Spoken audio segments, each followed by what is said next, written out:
जय हिंद। समझते हैं हम लोग कि हवा में तो ऑक्सीजन है, बावजूद हमें ऑक्सीजन सिलेंडर की क्या जरूरत है, और इन ऑक्सीजन सिलेंडर के लिए एक क्रायोनिक टैंकर की क्यों जरूरत पड़ती है, और इन्हें आप सुन रहे होंगे कि ग्रीन कॉरिडोर से लाया जा रहा है। और साथ ही जाइडस कैडिला ने कौन सी कोरोना की वैक्सीन बना ली है, और नेजल स्प्रे कौन सा है जो कोरोना को 90% से ज़्यादा मात्रा में उसका वायरल लोड को कम कर देता है। देखिए, हमारे यहाँ ऑक्सीजन अभी सबसे बड़ी किल्लत हो गई है। बेड खाली है लेकिन ऑक्सीजन ही नहीं है। और ये वाला जो कोरोना है ये फेफड़ों को उतना नुकसान 2 दिन में कर दे रहा है जितना पहले वाला कोरोना 7 दिनों में करता था। यानी 2 दिन में आप सोचे कोरोना है, इवन रिपोर्ट आते आते कि आप क्रिटिकल हो जा रहे हैं। तो ऑक्सीजन की बहुत दिक्कत है। हमारे देश में ऑक्सीजन की कोई कमी नहीं है। हमारे देश में समस्या है उसे ट्रांसपोर्टेशन का कोई चेन नहीं बना हुआ है कि हमें वहां से लाना कैसे है। देखिए, हमारे देश में टोटल ऑक्सीजन का जो डिमांड है वो 7000 मीट्रिक टन है। ये डिमांड है हम लोग का आ रहा है, जबकि हमारी जो क्षमता है पर इसको प्रोड्यूस करने की वो है 7800 मीट्रिक टन की। तो इसका मतलब हमारे पास 800 मीट्रिक टन और ज़्यादा ही ऑक्सीजन है जितना डिमांड है। और हम लोग ने अभी गवर्नमेंट ने टारगेट लिया है कि इसे 90,000 मीट्रिक टन ऑक्सीजन की क्षमता को बढ़ा देना है। लेकिन आप देखिए, हम लोग का जो डिमांड है ये डिमांड ज़्यादा नहीं है, फिर भी हम लोग चेन सिस्टम ना होने की वजह से दिक्कत आ जा रहा है। और सबसे बड़ा दिक्कत आता है कि ऑक्सीजन को हम लिक्विड फॉर्म में रखते हैं, और ऑक्सीजन को लिक्विड बनाने के लिए उसे ठंडा करना पड़ता है। एकदम ठंडा कीजिएगा तो वो पानी बनने लगेगा। जैसे आप देखिएगा, ठंड के दिनों में टेम्परेचर घटता है तो हवा पानी बनने लगती है। हम जो सांस अभी छोड़ रहे हैं अभी ये पानी नहीं बन रहा है, लेकिन अगर अभी टेम्परेचर हो जाए जनवरी फरवरी के महीना में हम यही सांस छोड़ेंगे तो इसी में का हवा पानी बनने लगता है जो भाप की तरह दिखने लगता है। तो ऑक्सीजन को ठंडा करना पड़ता है।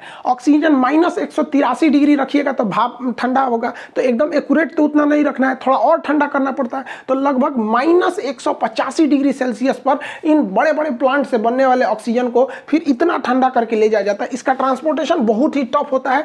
इसे रखने के लिए एक अलग से कंटेनर आता है जिसका टेम्परेचर -185 डिग्री सेल्सियस रहता है। कोई भी चीज का टेम्परेचर अगर 150 डिग्री सेल्सियस से ज्यादा नीचे चला जाता है तो उस टेम्परेचर को हम क्रायोनिक टेम्परेचर के नाम से जानते हैं, क्रायोजेनिक। तो ऐसे टैंकर जो होते हैं उन्हें कहते हैं क्रायोजेनिक टैंकर। टाटा ने अभी ऐसे कई क्रायोजेनिक टैंकर को आयात किया।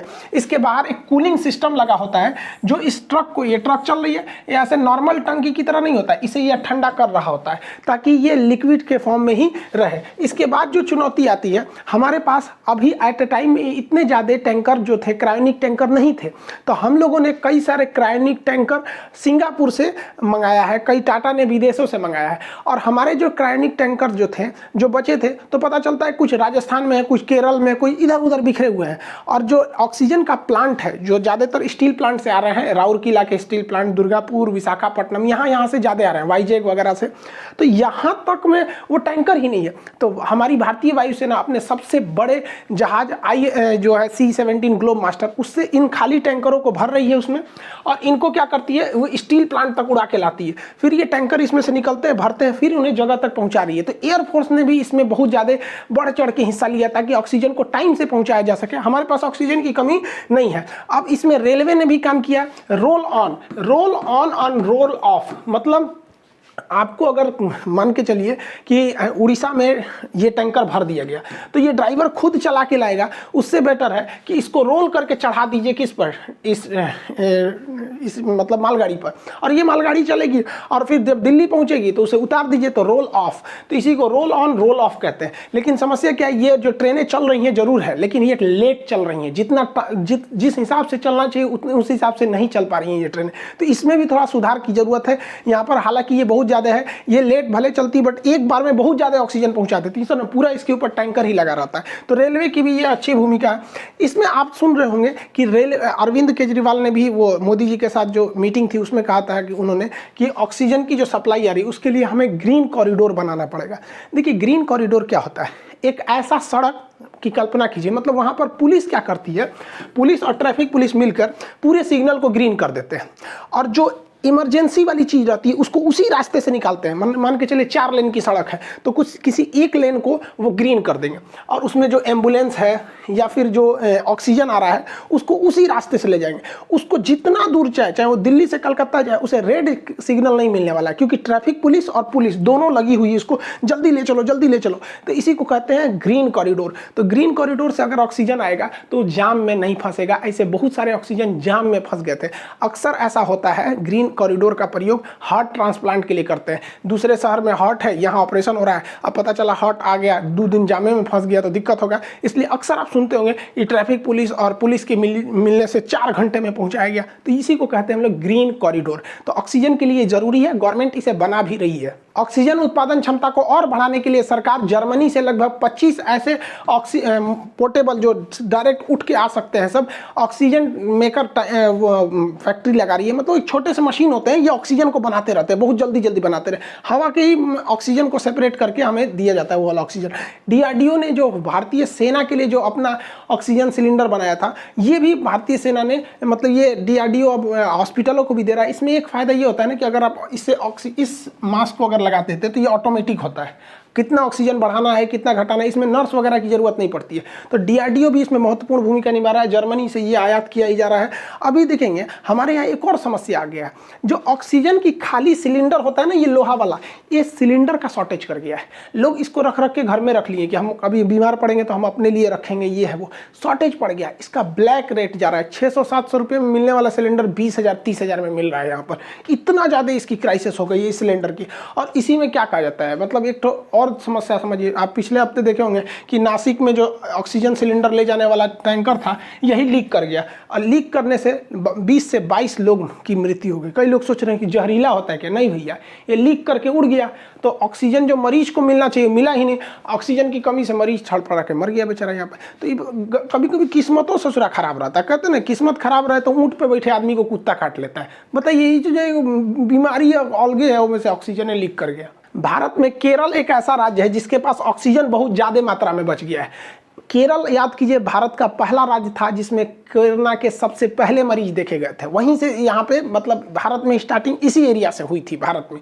केरल इस चीज़ को समझा और वो अपने यहाँ ऑक्सीजन प्लांट को बैठाना चालू किया, ऑक्सीजन का चेन बैठाया, पूरी तरह से सिस्टम, इकोसिस्टम बना लिया वहाँ पर। आज के वक्त में जो केरला है वो 200 मीट्रिक टन ऑक्सीजन प्रोड्यूस कर रहा है, जबकि उसकी कुल डिमांड केरला की महज 90 मीट्रिक टन है। यानी वो दुगना से भी ज़्यादा ऑक्सीजन एक्स्ट्रा रखा हुआ है, दूसरे राज्यों को दे रहा है।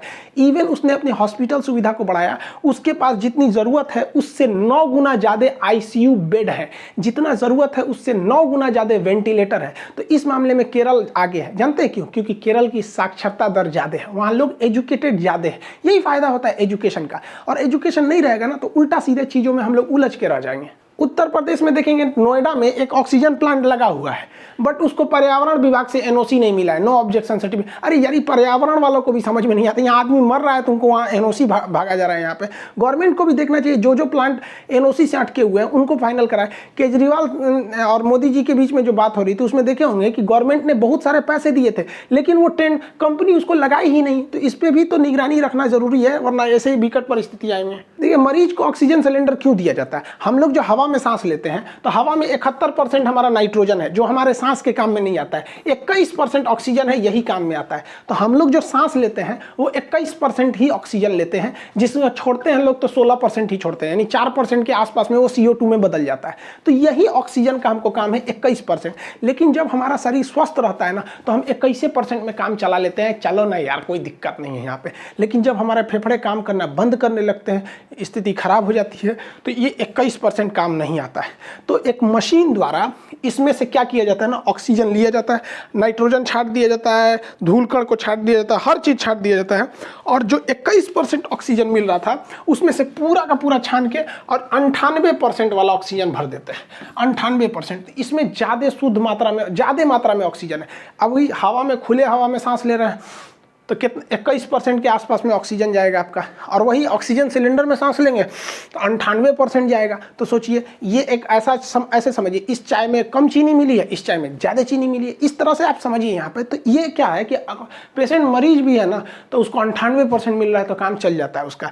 ये ऑक्सीजन सिलेंडर, ये इसी वजह से मरीजों में इसकी डिमांड ज़्यादा बढ़ जाती है। ऑक्सीजन का लेवल जब आप पल्स ऑक्सीमीटर से नापते हैं और आपका ऑक्सीजन लेवल अगर 94 से नीचे जाता है, 94% से नीचे, तो आपका ऑक्सीजन ऑक्सीजन की ज़रूरत होती है, लेकिन ऐसा नहीं है कि 92 या 90 आ गया तुरंत आप ऑक्सीजन पे बैठिए। इसके लिए प्रोन पोजीशन का यूज़ कर सकते हैं। प्रोनिंग पोजीशन बहुत पहले से चलता आ रहा है। देखिए हमारे फेफड़ों के जो बीच के हिस्सा होता है वो काम नहीं करता है जनरली, वो ऐसे एक्स्ट्रा में पड़ा रहता है, लेकिन जब हम प्रोन पोजीशन पे करते हैं तो उस पर लोड पड़ता है और वो भी काम करने लगता है। इसके लिए क्या करना चाहिए, इंसान को उल्टा लेट जाना चाहिए और सीने के पास तकिया लगा लेना चाहिए। देखिए ये लेटा है, सीना के पास तकिया लगा दीजिए, आधा घंटा तक ऐसे करना चाहिए। इसके टोटल 4 स्टेप होते हैं। एक उल्टा लेट जाइए, सीने के पास तकिया लगा लेते हैं आप, तो जब तकिया लगाते हैं तो वो जो फेफड़े का वह हिस्सा था जो काम नहीं कर रहा था वो भी पूरी अच्छे से एक्टिव हो जाएगा, जो रिजर्व में बचा हुआ था, तो ऑक्सीजन लेवल आपका बढ़ जाएगा।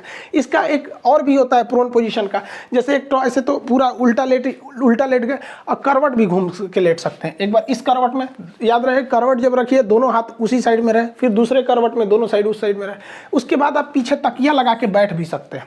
चौकी पे ही जो लेटे हैं उस पे ही आप क्या कीजिए, जैसे आदमी दीवार से टेक लेता है ना, वैसे वहां पर आप तकिया से टेक ले सकते हैं। इसे प्रोनिंग कहते हैं। इससे ऑक्सीजन लेवल बढ़ जाता है और रियल में भी बढ़ जाता है। तो जिन लोगों के पेशेंट में 92 है 90 है वो इसका प्रयोग करेंगे आधा घंटा सुबह और आधा घंटा शाम, तो आपका ऑक्सीजन लेवल वैसे भी आपका नॉर्मल पे आ सकता है। आप